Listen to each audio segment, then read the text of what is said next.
한원 읽어드리겠습니다. 안녕하세요. 월요일이 지나가고 있습니다. 오늘도 세 곳의 경찰서, 서초, 서울청, 본청에 탄원서를 제출했습니다.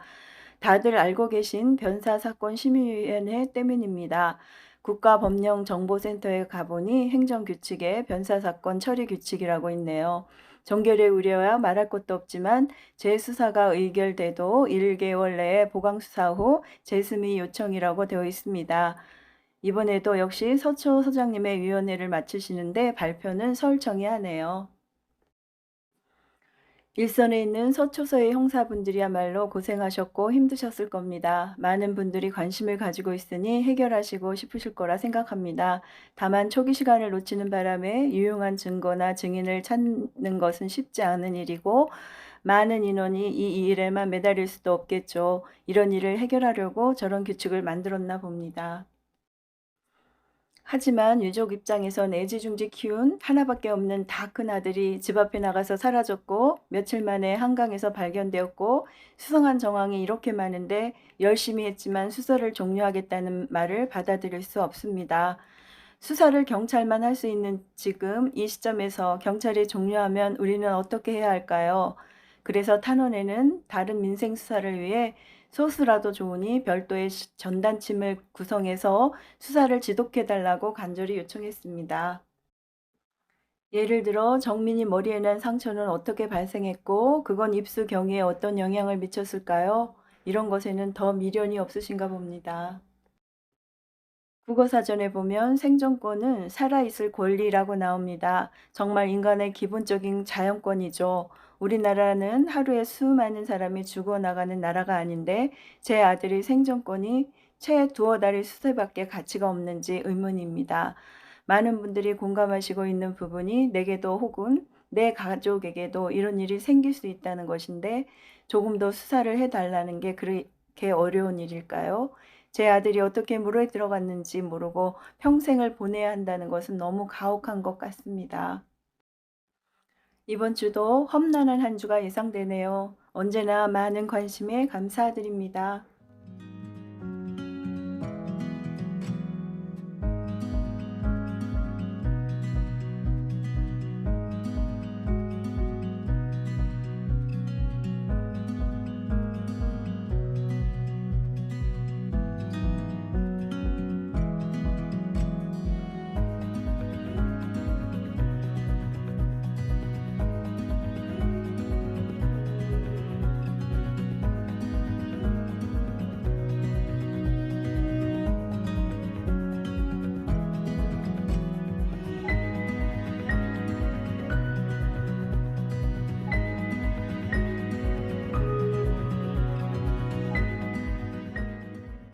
이어서 정민이를 위한 선택의 시간 읽어드리겠습니다. 안녕하세요. 오늘 힘쓰려고 기대하신 분들이 있으실 텐데 죄송합니다.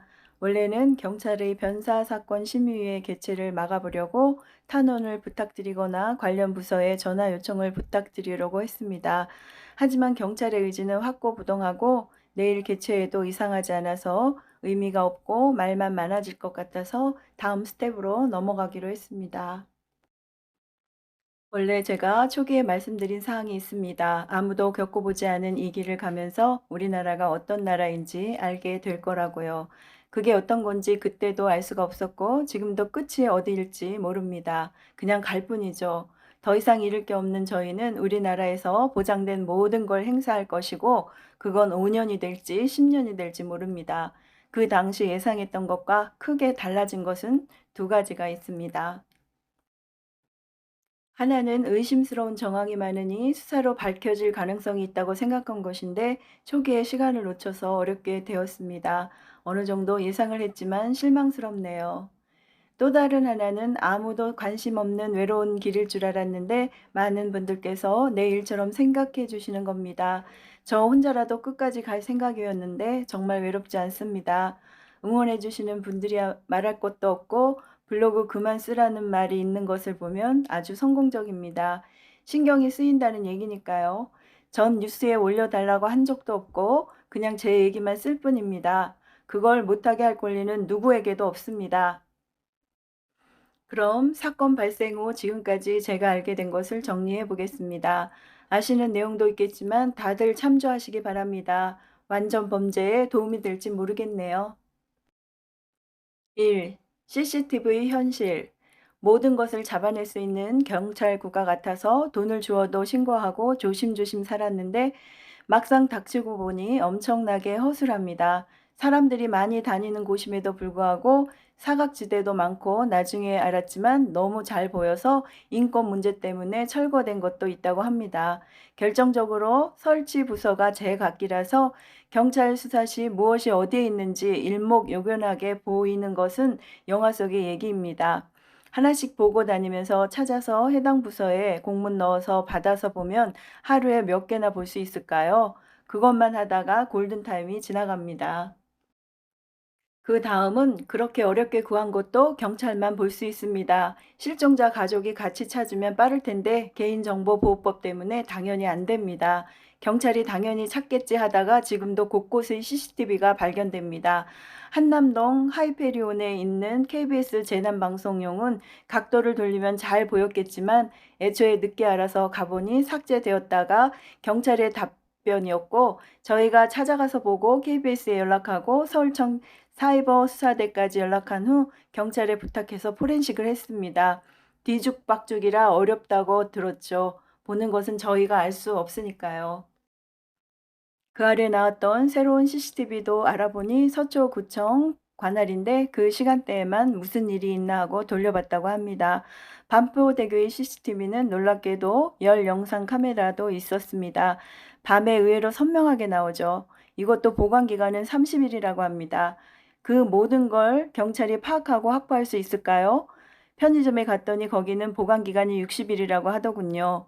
택시는 용량이 작아서 하루면 지워진다고 하는데 며칠 뒤에 택시를 확보해봐야 의미가 없습니다. 알게 된 게 너무 많은데 CCTV 하나만으로도 끝이 없네요. 2. 초동수사와 골든타임. 예전엔 실종팀이 강력계에 있었다고 합니다. 언제부터인지 여성 청소년 부서로 넘어갔다고 합니다. 부서를 신설하려다 보니 그랬는지 모르겠습니다. 아무튼 실종 사건을 강력 사건과 연관하지 않고 단순 실종으로 출발하니 가장 중요한 골든타임을 놓칩니다. 비슷한 사례는 너무나 많습니다. 유명한 고시 사건도 실종 4일 뒤 형사과로 이관되었고 시신은 온데간데 없습니다. 최근에도 그런 사건이 있었고요. 블랙아웃인지 아닌지 판단할 혈중 알코올 농도는 말할 것도 없고 초기의 증거인멸의 속수무책입니다. 그리고 그건 영원히 만회하기가 힘든 상처가 됩니다. 그걸 인정할 수 없으니 끝까지 단순 실종으로 끝내야 하는 거고요. 3. 한강의 기지국 오류. 제 동선에서도 보셨겠지만 한강의 기지국이 적어 남북을 왔다 갔다 하며 위치가 나옵니다. 그날 아침 위치 추적에서 강북으로 나오지만 않았어도 초기 며칠을 강북에서 수많은 경찰 병력이 수색할 필요는 없었을 겁니다. 안 가르쳐 준 사람이 더 나쁘고요. 4. 한강 입수. 한강에서 익사체로 발견된 경우가 꽤 많은데 다리에서 떨어지지 않는 한 입수 경위는 알 수 없습니다. 그 아래 나온 어떤 전문가분이 공개된 공공장소여서 가능성이 없다고 하신 것 같은데 그 넓은 한강과 숨겨진 강비탈, 숲풀, 늪 등을 보시고 하는 소리인지 모르겠습니다. 그리고 의식이 있든 없든 최종 사인이 익사일 뿐 어떻게 들어갔는지 알 길이 없습니다. 목격자가 없다면요. 5. 디지털 포렌식. 이것만 하면 다 나오는 줄 알았습니다. 이번에 만난 전문가분들 얘기를 들어보니 세 번째에 나오는 경우도 있다고 하고 누가 하냐에 따라 달라서 선호하는 분이 있다고 합니다. 그닥 신뢰할 수 없습니다. 6. 거짓말 탐지기. 2% 정도의 사이코패스 때문에 법적 증거로 못 쓰인다고 합니다. 그런데 거부해도 강제할 수 없다고 합니다. 그럼 용도가 뭘까요? 7. 변사사건 심의위원회. 미제 사건으로 두기 싫을 경우 정리할 수 있는 좋은 제도입니다. 희생자는 알 바 아니고 매듭을 지을 수 있습니다. 8. 변호인과 참고인. 피의자가 아니어도 변호사를 선임할 수 있고 언론 대응부터 엄청난 일을 할 수 있습니다. 그런데 희생자의 변호인은 할 수 있는 게 별로 없습니다. 수사는 경찰이 하는데 수사를 대신해 줄 수는 없으니까요. 능력이 있다 해도 권한이 없죠. 9. 블랙아웃. 주장만 하면 몇 시간이고 인정된다. 막걸리 몇 병만 먹으면 쭈그리고 앉든 펜스를 넘어가든 구토하는 모습을 보여주면 더 좋다. 쓰다 보니 자꾸 냉소적이 되어버리네요. 오늘 휴대전화를 보다가 정민이와의 문자 메시지를 보게 되었습니다. 고등학교 때 공부에 방해되니까 투지폰으로 바꿔줬고 인터넷이 안 되니 문자를 사용했었습니다. 15년부터 있었더라고요. 내용이 학원하고 학교 데려다 준 것밖에 없어서 미안하고 속상했습니다. 정민아, 정말 미안하다.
이어서 19.1 읽어드리겠습니다. 안녕하세요. 경찰서에 4시간 가까이 진술을 하고 왔습니다. 당연히 내용은 말씀드릴 수 없으니 이해해 주시겠죠? 지금까지 봐주신 것처럼 계속 응원 부탁드립니다. 변사사건 심의위원회 관련해서는 제게 아무런 것도 알려주지 않아서 저도 언론을 통해서 들을 뿐입니다.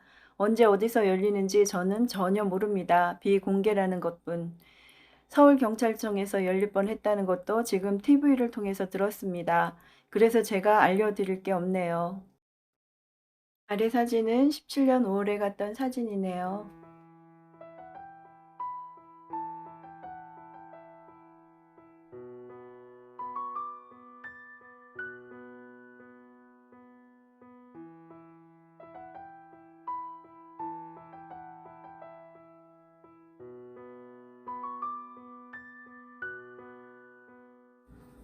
아래 사진들은 19년 1월입니다. 그간 많이 큰 게 느껴지네요.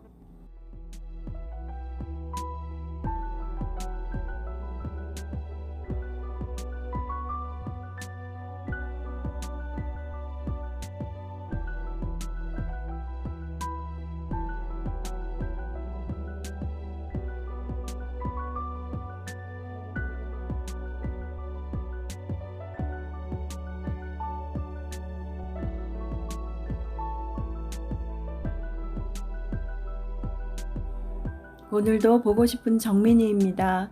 관심을 가져주시고 움직이시는 모든 분들께 다시 한번 감사드립니다.